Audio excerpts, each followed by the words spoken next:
Im Rahmen der Aktionswoche rund um das Thema Haut und Mental Health werde ich heute als Betroffene der Skin Picking Disorder über diese recht unbekannte psychische Erkrankung sprechen.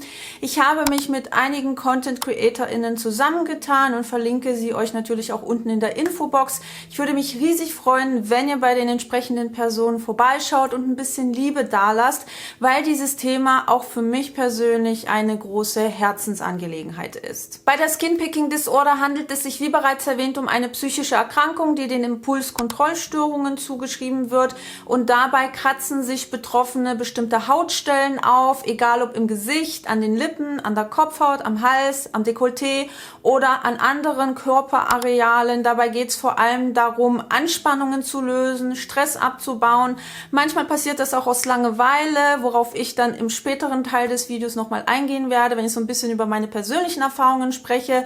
Und ich werde in diesem Video selbstverständlich nur über meine persönlichen Erfahrungen sprechen. Ich bin keine Psychotherapeutin, ich kann euch dahingehend keine medizinischen Ratschläge geben und das möchte ich auch nicht.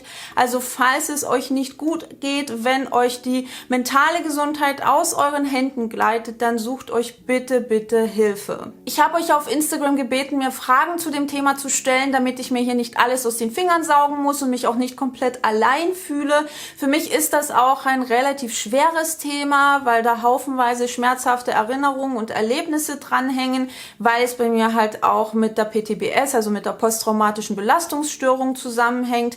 Ich werde natürlich über beide Themen, also über die Skin Picking Disorder und meine PTBS so ein bisschen sprechen, aber ihr müsst euch keine Gedanken über grafischen Content machen. Ich werde euch keine aufgekratzten und blutigen Hautstellen zeigen und ich werde jetzt auch nicht so extrem ins Detail gehen, was meine Traumata angeht, weil ich weder mich noch euch triggern möchte. Dann starten wir gleich mal mit der ersten Frage, und zwar, wann das Skinpicking bei mir angefangen hat und wie es mir aufgefallen ist. Und dazu ist es eventuell hilfreich, meinen familiären Background zu kennen. Und zwar bin ich mit gewalttätigen Eltern aufgewachsen, bis ich mit 16, 17 ausgezogen bin und zumindest der körperlichen Gewalt nicht mehr so ausgesetzt war.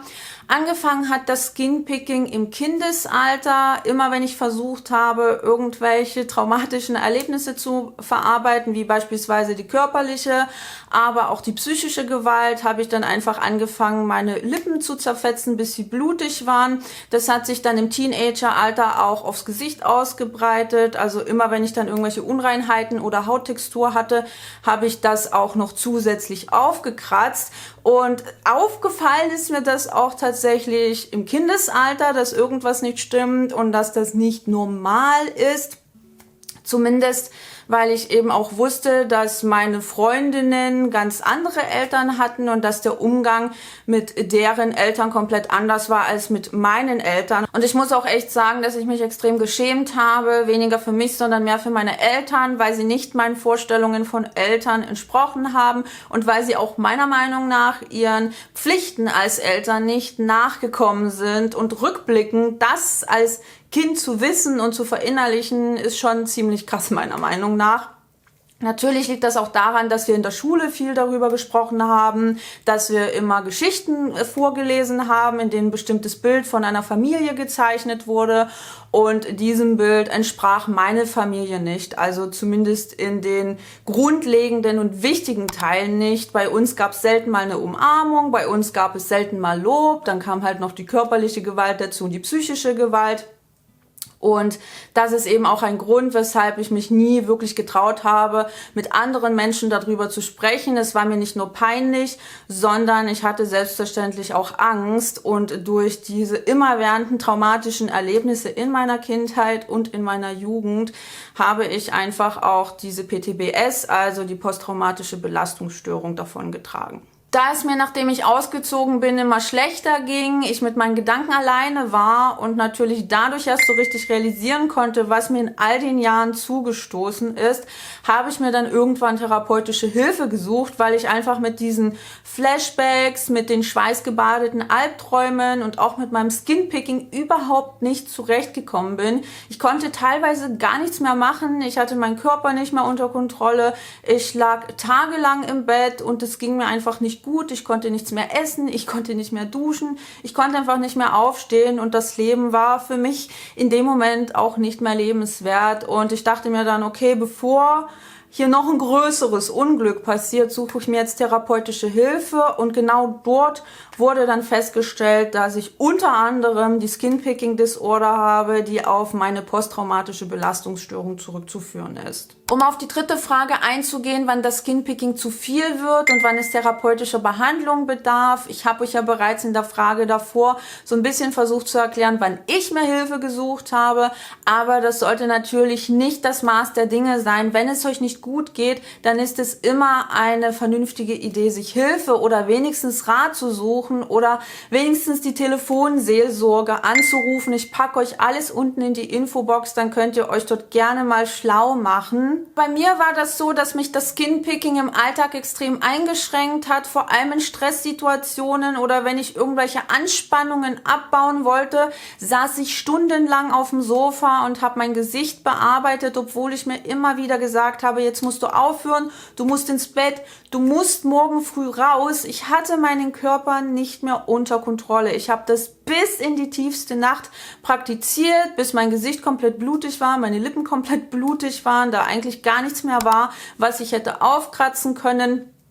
Und das war einfach auch für mich der Punkt, wo ich gemerkt habe, so geht es nicht mehr weiter. Ich brauche Hilfe, ich brauche Unterstützung, um aus diesem Loch rauszukommen, vor allem im Zusammenhang mit der PTBS. Trotzdem ist es so, dass ich keine komplette Kontrolle über mein Skin-Picking habe, weshalb ich keine zufriedenstellende Antwort auf die nächste Frage liefern kann.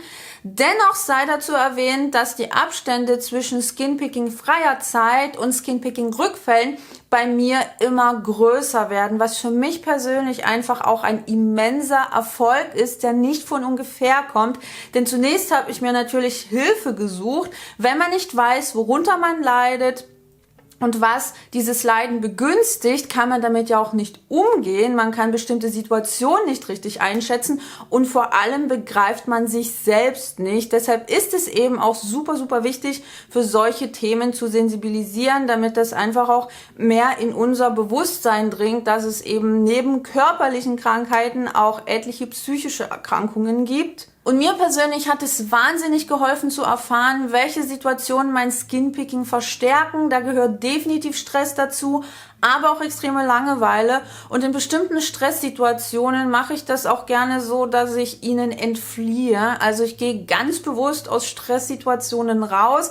Klar haben da viele Menschen wenig Verständnis für, aber wenn man das so kommuniziert und sagt, jo, das stresst mich gerade, das wühlt mich gerade extrem auf, ich brauche kurz Abstand, ich brauche kurz nur Pause, wir sehen uns dann oder wir sprechen uns dann nochmal, dann haben eigentlich die meisten Leute relativ viel Verständnis und Empathie und können das auch in gewisser Weise nachvollziehen, wenn man sich aus einer bestimmten Situation rausziehen möchte, wenn man sich einfach nochmal kurz erden möchte. Und wo wir beim Thema Erden sind, was mir auch sehr hilft, ist mich einfach hinzusetzen, dann mache ich noch so ein bisschen Naturgeräusche auf Spotify an, dann lausche ich diesen Naturgeräuschen und finde so ein bisschen innere Ruhe, und wenn ich immer noch merke, ich bin noch zu stark aufgewühlt, dann schaue ich mich im Raum um und atme ganz bewusst ein und aus und zähle 5 Dinge auf, die ich im Raum finden kann, und die zähle ich dann in unterschiedlichster Reihenfolge auf und immer langsamer, immer so ein bisschen monotoner, bis man einfach so einen guten Punkt findet, an dem man nicht mehr so aufgewühlt ist. Wenn ich merke, dass meine Finger wieder übers Gesicht wandern, gibt es unterschiedlichste Fertigkeiten, wie man diese Impulse ableiten kann. Von irgendwelchen Knibbelwürfeln bis Quetschbällen oder indem man seine Hände zu Fäusten ballt, sich auf seine Hände draufsetzt, gibt es die unterschiedlichsten Sachen, die man probieren kann und die ich auch selbst ausprobiert habe. Ich muss sagen, dass mir die Knibbelwürfel jetzt nicht so viel gebracht haben, weil das für mich einfach so extra Tools sind, zu denen ich selten greife.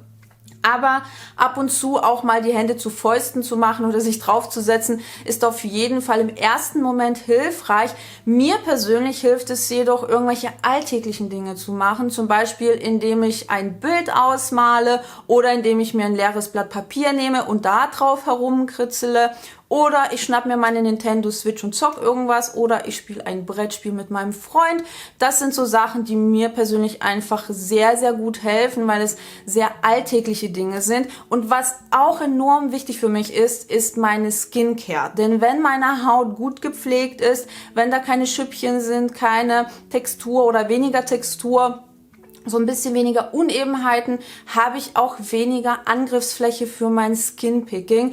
Deshalb ist Skincare für mich natürlich nicht nur eine Leidenschaft, die ich wahnsinnig liebe und die mir wirklich super viel Freude bereitet, sondern sie ist auch ein Hilfsmittel, um gegen meine Skinpicking-Disorder vorzugehen. Apropos Skincare, falls ich doch mal einen Skinpicking-Rückfall habe, dann behandle ich die betroffenen Stellen meistens mit Hautpflege. Ich desinfiziere sie natürlich auch, damit sich da nichts entzündet. Und ich habe auch zu dem Thema und meinen liebsten Produkten dafür ein Video gemacht. Falls euch das interessiert und ihr wissen möchtet, wie ich die Produkte anwende, warum ich sie anwende und was in den Produkten so drin ist, ich verlinke euch das Ganze oben in dem i und unten in der Infobox. Auf die letzte Frage fällt es mir sehr schwer, eine passende Antwort zu geben, weil Skinpicking arg schambehaftet ist und diese ganze Thematik natürlich sehr individuell ist. Deshalb versuche ich gerade zu rekapitulieren, wie ich es mir persönlich gewünscht hätte, darauf angesprochen zu werden, denn ich wurde sehr oft darauf angesprochen, aber auf eine wahnsinnig abwertende und oberflächliche Art und Weise, was auf Social Media übrigens nach wie vor passiert. Deshalb bin ich auch so dankbar für die Menschen in meinem Leben, mit denen ich über diese Probleme sprechen kann, die ein offenes Ohr für mich haben, die mich unterstützen und bei denen ich keine Angst haben muss, dass sie das ausnutzen, um mir zu schaden. Und wenn du auch so eine Person bist, dann wird deine Freundin eventuell irgendwann mit dir darüber sprechen. Oder vielleicht auch nicht, denn das sollte definitiv keine Bedingung für eine Freundschaft sein. Wenn es jedoch schlichtweg darum geht, ein Bewusstsein dafür zu schaffen, dann fand ich es zumindest sehr hilfreich, wenn man eben Beiträge oder Videos teilt. Das hat mir wirklich geholfen zu sehen, dass ich nicht allein bin mit meiner Skinpicking-Disorder und dass es etliche andere Menschen gibt, die tagtäglich damit zu kämpfen haben. So, ich muss mir mal kurz die Erschöpfung von den Schultern schütteln, weil das wirklich intensiv war. Ich habe tatsächlich noch nie so intensiv über dieses Thema gesprochen. Ich hoffe sehr, dass euch dieses Video in irgendeiner Form geholfen hat und würde mich extrem freuen, wenn ihr es teilt, wenn ihr einen Kommentar da lasst und wenn wir uns einfach ein bisschen austauschen können. Und ansonsten sehen wir uns dann im nächsten Video.